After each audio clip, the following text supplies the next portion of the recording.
Hello বন্ধুরা, আজকে হচ্ছে বুধবার। তো শুভ সকাল। তো দেখো আমি কিন্তু ঘুম থেকে উঠে পড়েছি, আর উঠেই কিন্তু দেখছি আমার গাছে একটা সাদা রঙের জবা ফুটেছে। তো দেখে তো মনটা খুশিতে আমার ভরে গেছে। তো দেখো নিচে দু একটা পড়ে গেছে, যখন আমি বাড়িতে ছিলাম না, মানে বাপের বাড়িতে গিয়েছিলাম, তখন কিন্তু দুটো ফুল হয়েছিল। দেখে খারাপ লাগছে যে ঠাকুরকে দিতে পারলাম না। তো কি করব, থাক, আজকেরটাই নাই ছিঁড়ে দিয়ে দেবো, সেটাই ভাবলাম। তো আজকে কিন্তু ওয়েদারটা ভীষণ গরম, মানে যা মেঘলা, প্রথমে এক সময় মেঘলা করে আসলো, কিন্তু বৃষ্টি হলো না। আমি তো এক গামলা কাঁচা ধোয়া করে সেগুলোকে আবার তুলে রেখেছি। মানে যদিও জল ঝরে গেছিলো, অসুবিধা ছিল না। এই যে দেখো, সব এনে রেখে দিয়েছি আবার তুলে, ভাবলাম বোধহয় বৃষ্টি হবে। তো দেখলাম না, বৃষ্টি তো হলো না।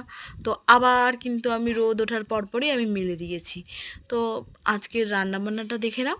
আজকে করেছি ভাত, আর করেছি উচ্ছে দিয়ে, আলু দিয়ে, পেঁয়াজ দিয়ে ভাজা, আর করেছি মাছের ঝোল।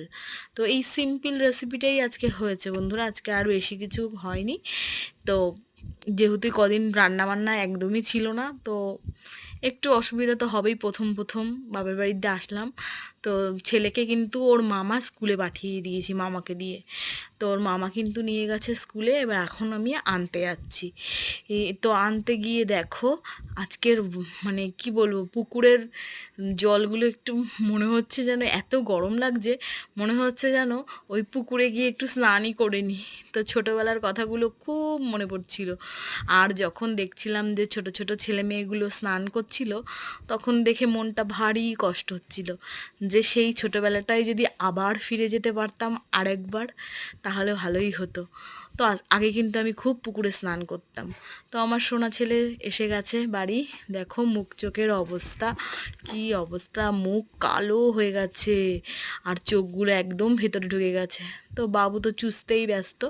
তো আমি বললাম ঠিক আছে, তুই একটুখানি শুয়ে নে, তারপরে তোকে হাত মুখ ধুইয়ে খাইয়ে দেবো। তো ও একটু শুয়ে পড়েছে যথারীতি। তো আজকের ব্লগটা কিন্তু এই অবধি। তো এইবার দেখো যেটা বিরলতম দৃশ্য, এই ডিম, ডিম দুটো কার চিনতে পারছো? বলতে পারবে ডিম দুটো কার? এই দুটো হচ্ছে টিকটিকি মহারাজের। তো সে আমার ঘড়িতে, মানে আমার ঘড়ির পেছনে তার বাসা বেঁধেছে। তো বাসা বেঁধে এখন আমার ঘড়িকে করে দিয়েছে ব্যাং। ঘড়ি আর ব্যাঙের মতন ঘুরছে, আর সময় হচ্ছে না। আমি যে কী হলো, তো দেখলাম